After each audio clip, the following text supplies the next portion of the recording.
Hello friends, welcome back to my channel.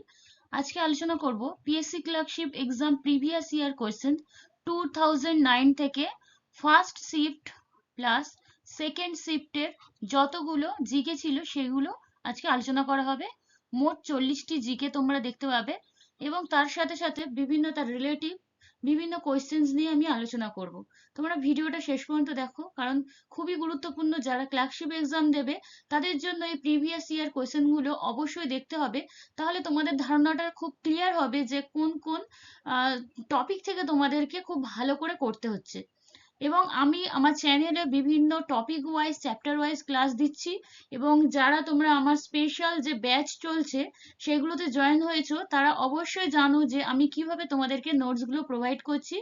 এই নোটসগুলো খুবই গুরুত্বপূর্ণ বিভিন্ন এক্সামের জন্য। বিশেষ করে এগুলো ক্লার্কশিপ এক্সামকে ফোকাস রেখে আমি বানাচ্ছি। সো তোমরা যারা চাইছো যে ফুল পিডিএফ লাগবে, তারা অবশ্যই আমার স্পেশাল ব্যাচে জয়েন করে নাও। তোমরা টেলিগ্রাম চ্যানেলে গিয়ে সেখান থেকে এই স্পেশাল ব্যাচের লিংক পেয়ে যাবে, সেখান থেকে তোমরা পারচেস করে জয়েন হতে পারবে। তাহলে শুরু করছি প্রথম প্রশ্ন দিয়ে। প্রথম প্রশ্ন আছে, নিম্নলিখিত গুলির মধ্যে কোনটি ইলেকট্রন ত্যাগ করে অ্যাটমে পরিণত হয়? ক্যাটায়ন, অ্যানায়ন, আয়ন না নিউট্রাল অ্যাটম? এটার অ্যান্সার হয়ে যাবে ক্যাটায়ন। ধাতুসমূহ তাদের সর্বশেষ শক্তিস্তরের এক বা একাধিক ইলেকট্রন অপসারণ করে যে আয়নে পরিণত হয় তাকে বলা হয় ক্যাটায়ন। নেক্সট প্রশ্ন, বামফ্রন্ট ইউপিএ কে ছেড়ে যাবার পর কোন পার্টি এদের সমর্থন করে? বামফ্রন্ট ইউপিএ কে ছেড়ে যাওয়ার পর কোন পার্টি এদের সমর্থন করে? বিএসপি, এডিএমকে, এসপি না বিজেপি? এটার অ্যান্সার হয়ে যাবে বিজেপি। এবার দেখো বিজেপির ফুল ফর্ম কি? ভারতীয় জনতা পার্টি। এটা তোমরা প্রত্যেকেই জানো, তাও একবার রিপিট করে দিলাম। পরের প্রশ্ন, নিম্নলিখিত কোন বিভাগে ভারত বেজিং অলিম্পিকে সোনার মেডেল জিতেছিল? এটা একটা সি এর প্রশ্ন। এটা তখন যেহেতু 2009 সালের পরীক্ষা হয়েছিল, তাহলে 2008 সাল থেকেই তোমাদের সিএ গুলো এসেছিল। সো এখনকার যত সিএ আছে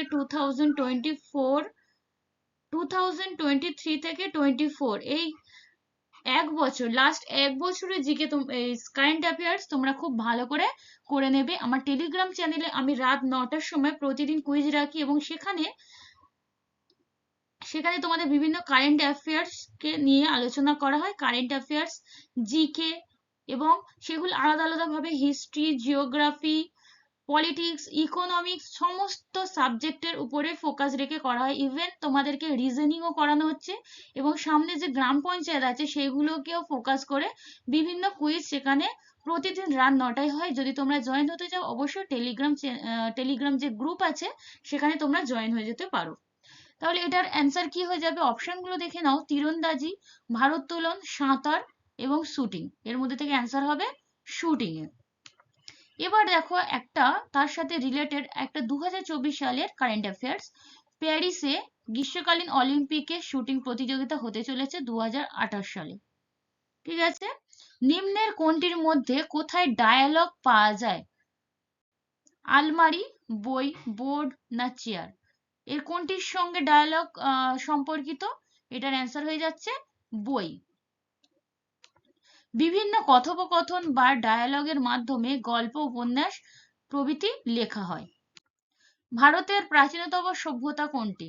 হরপ্পা, বৈদিক, সিন্ধু সভ্যতা না মেহেরগড় সভ্যতা?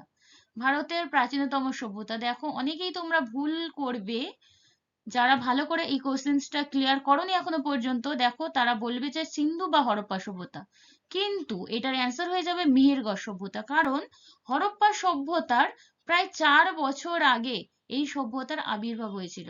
কে আবিষ্কার করেন? 1974 সালে জাঁ ফ্রাঁসোয়া জারিজ আবিষ্কার করেছিলেন এই মেহেরগড় সভ্যতা। আনন্দমঠ কে লিখেছিলেন? রবীন্দ্রনাথ ঠাকুর, শরৎচন্দ্র চট্টোপাধ্যায়, বঙ্কিমচন্দ্র না স্বামী বিবেকানন্দ? আনন্দমঠ লিখেছিলেন বঙ্কিমচন্দ্র চট্টোপাধ্যায়। খুবই কমন একটি প্রশ্ন, বাট খুবই ইম্পর্টেন্ট প্রশ্ন। 1882 সালে রচিত বাংলা উপন্যাস হলো এই আনন্দমঠ। 1882 সালে রচিত হয়েছিল এই উপন্যাসটি। তিনি এই গ্রন্থটি উৎসর্গ করেন তার প্রয়াত বন্ধু দীনবন্ধু মিত্রকে। তাহলে এর আরেকটি বিশেষত্ব কি যেটা তিনি উৎসর্গ করেছিলেন? তার এক খুব কাছের বন্ধু দীনবন্ধু মিত্রকে। এটি 76-এর মন্বন্তর ও সন্ন্যাসী বিদ্রোহের পটভূমিতে রচিত হয়েছিল। পরের প্রশ্ন, নাগার্জুন সাগর প্রজেক্ট কোন নদীর ওপর অবস্থিত? কাবেরী, গোদাবরী, কৃষ্ণা, তাপ্তি। দেখো বিভিন্ন প্রজেক্ট বা প্রকল্প এগুলো কোন নদীর উপরে অবস্থিত বা কোন রাজ্যের আন্ডারে পড়ছে সেগুলো কিন্তু তোমাদের খুব ভালো করে দেখতে হবে। State and river also very very important. তাহলে এটার অ্যান্সার কি হয়ে যাবে? কৃষ্ণা নদীর উপরে অবস্থিত এই প্রকল্পটি। এটি অন্ধ্রপ্রদেশের গুন্টুর জেলা ও তেলেঙ্গানার নালগোন্ডা জেলায় অবস্থিত। তাহলে দুটো স্টেট একে ভাগ করছে, তাই দুটো স্টেটের নামই জেনে রাখতে হবে, যেটা এক্সামে আসবে তোমাদের সেটাই অ্যান্সার করে আসতে হবে। সমাজবাদী পার্টির সাধারণ সম্পাদক কে? শিবরাজ প্যাটেল, মায়াবতী, বিলাস রাও দেশমুখ, নমর সিং। সমাজবাদী পার্টির সাধারণ সম্পাদক তখন যিনি ছিলেন, এটা অ্যান্সার হয়েছিল 2008 সাল অনুযায়ী অমর সিং। বাট এখন এটা চেঞ্জ হয়েছে, এটা এখন হয়েছে 2024 সাল অনুযায়ী সাধারণ সম্পাদক বা সেক্রেটারি যিনি হয়েছেন কিরণময় নন্দ। আর সভাপতি ও চেয়ারম্যান হয়েছেন অখিলেশ যাদব। দুটো নাম খুব ভালো করে করে রাখবে। সমাজবাদী পার্টি। 1 ন্যানোমিটার সমান কত? 1 ন্যানোমিটার 10⁻³ মিটার, 10⁻⁻6, 10⁻⁻9 মিটার না 10⁻⁻12 মিটার? এটার অ্যান্সার হয়ে যাচ্ছে 10⁻⁻9 মিটার। 1 মিটারের 100 কোটি ভাগের 1 ভাগের সমান হলো 10⁻⁻9 মিটার। আদিনা মসজিদ কোথায় অবস্থিত? খুবই গুরুত্বপূর্ণ হিস্ট্রির একটি কোয়েশ্চেন। হিস্ট্রি থেকে তোমাদের খুব ভালো করেই করে যেতে হবে, কারণ হিস্ট্রি থেকে প্রশ্ন অবশ্যই অনেকগুলোই থাকবে, তাই এটা খুব ভালো করে দেখে নেবে এবং সায়েন্সটা অবশ্যই ভালো করে দেখবে। আমি নেক্সট তোমাদেরকে সায়েন্সের একটি ক্লাস খুব তাড়াতাড়ি নিয়ে আসবো, সেখানে সায়েন্সের যত প্রিভিয়াস ইয়ার কোয়েশ্চেন রয়েছে সেইগুলো নিয়ে আমি আলোচনা করতে থাকবো কয়েকটি ভিডিওর মাধ্যমে। একটা ভিডিওতে হবে না, বেশ কয়েকটি ভিডিওর মাধ্যমে তোমাদের সঙ্গে আমি সেটা ক্লিয়ার করে দেবো। আদিনা মসজিদ কোথায় অবস্থিত? অজন্তা, পান্ডুয়া, সাঁচি না পুরুষপুর? আদিনা মসজিদ রয়েছে পান্ডুয়াতে। এবার দেখতে হবে পান্ডুয়া কোথায় রয়েছে। পান্ডুয়া পশ্চিমবঙ্গে অবস্থিত। পেরেনিয়াল খাল সাধারণত কোথায় দেখতে পাওয়া যায়? দক্ষিণ ভারত, পূর্ব ভারত, পশ্চিম ভারত না উত্তর ভারত? পেরেনিয়াল খাল রয়েছে উত্তর ভারতে। উত্তর ভারতের বৃহত্তম শহর কি? দিল্লি। এবার আরেকটা জিনিস তোমাদের খেয়াল রাখতে হবে, এই যে উত্তর ভারত, এই উত্তর ভারতের আন্ডারে তোমাদের কটা স্টেট আছে, উত্তর ভারতের আন্ডারে, সেগুলো কিন্তু তোমাদের দেখে রাখতে হবে। আমি নেক্সট কোনো দিন তোমাদেরকে এইরকম একটি টপিক নিয়ে আসবো, সেগুলো আলোচনা করে দেব। ভারতের জনসংখ্যা কত বর্তমানে? ভারতের জনসংখ্যা কত? 1 বিলিয়ন, 1 বিলিয়নের থেকে কম, 1.10 বিলিয়নের থেকে বেশি না 1.50 বিলিয়নের থেকে কম? বেশি। এটার তখন অ্যান্সার হয়েছিল যখন 2008 সাল অনুযায়ী, তখন অ্যান্সারটা হয়েছিল 1 বিলিয়ন। বাট এখন অ্যান্সারটা একটু চেঞ্জ হবে। এখানে এখন জনসংখ্যা আছে 14286 বিলিয়ন বা 142,57,75,850 জন।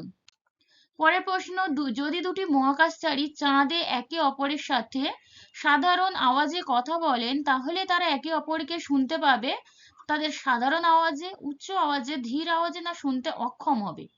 এটার অ্যান্সার কি হবে? এটা তোমরা প্রত্যেকেই কম বেশি জানো। সো এটার অ্যান্সার হয়ে যাবে শুনতে অক্ষম হবে, কারণ চাঁদে কোনো বায়ুমণ্ডল নেই, তাই শব্দ কম্পন ছড়িয়ে পড়তে পারে না, তাই চাঁদের শব্দ শোনা যায় না, একে অপরের শব্দ শুনতেই অক্ষম হবে।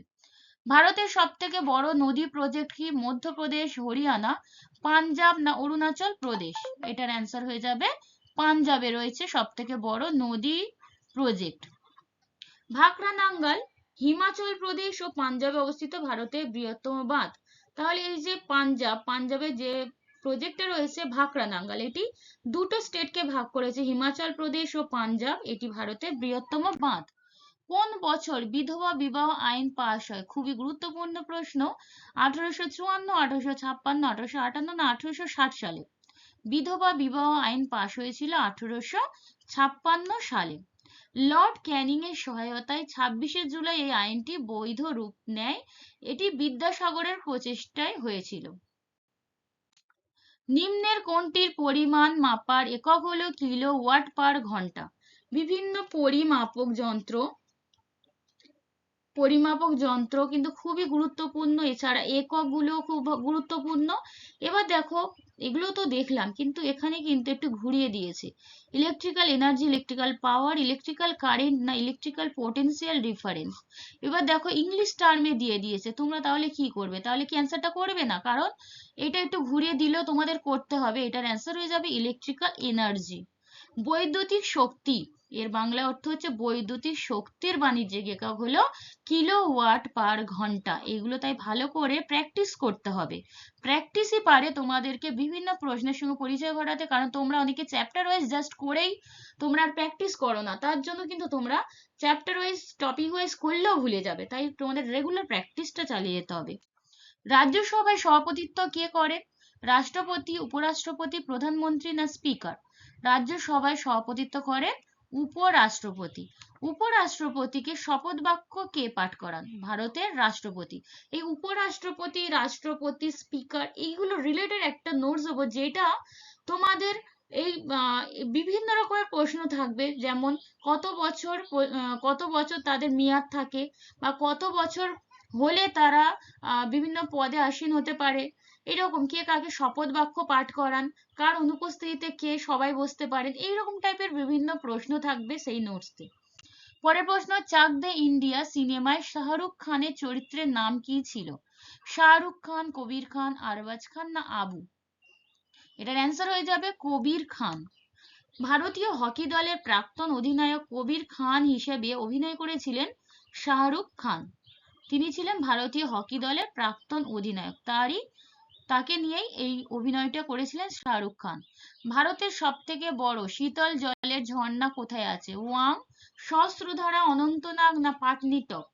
ভারতের সব থেকে বড় শীতল জলের ঝর্ণা হচ্ছে পাটনি টপ। এটি রয়েছে জম্মু কাশ্মীরে। পেট্রোলিয়াম কার তরল রূপ? আগ্নেয় শিলা, রূপান্তরিত শিলা, পাললিক শিলা না কেলাসীকরণ? পেট্রোলিয়াম খুব একটি ইম্পর্টেন্ট প্রশ্ন, বাট ইনোভেটিভ প্রশ্ন, এটা কিন্তু জিজ্ঞেস করেছিল। এটার অ্যান্সার হয়ে যাবে রূপান্তরিত শিলা। এই শিলা থেকে কিন্তু প্রচুর প্রশ্ন এক্সামে আসে, অনেকটাই ঘুরিয়ে ফিরিয়ে আসে। এটা এবার দেখে নাও, পেট্রোলিয়াম তৈলাক্ত পুরু দাহ্য গাঢ় রঙের তরল, যা বিটুমিনের একটি রূপ বা বিভিন্ন হাইড্রোকার্বনের মিশ্রণ। বোঝা গেল এই পেট্রোলিয়ামটা কি ধরনের দেখতে হয়। কে রাজতরঙ্গিনী লিখেছেন? কলহন, কৌটিল্য, মেগাস্তিনিস, বাণভট্ট?